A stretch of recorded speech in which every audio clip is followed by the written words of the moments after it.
Ayan guys, hugas tayo kamunggay para ibulat. Yan na.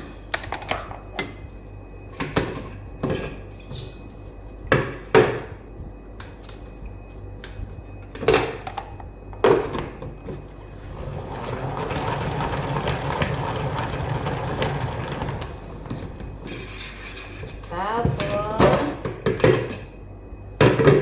ilagay natin dito guys. Ilagay.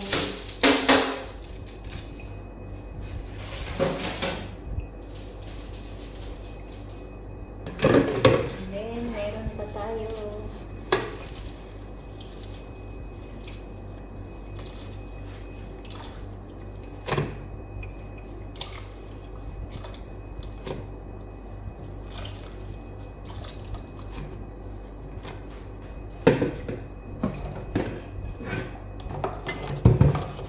Dapat pahigda pala yun, no?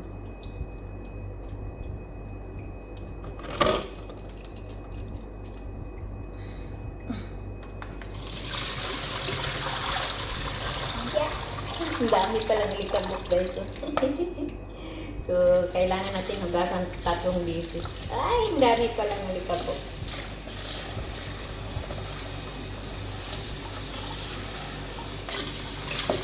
Grabe ang likabok.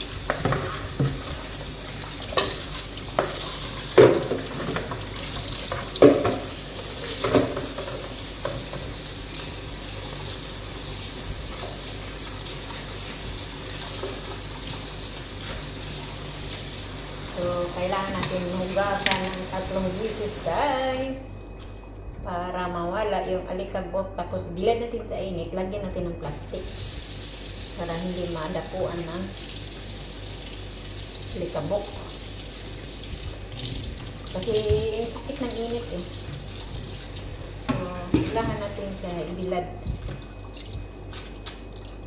Babad muna natin yan. Ito muna, unahin natin muna ito. Sinugasan ko na ito 3 beses eh. Ayan. Malunggay leaves. Tapos, i-powder natin guys para mabilis nating kainin na hindi malunggay rin ang itain natin. Diba?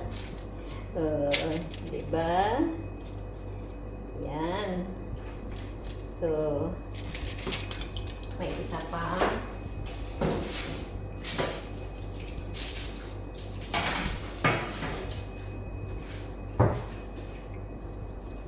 Ano ba?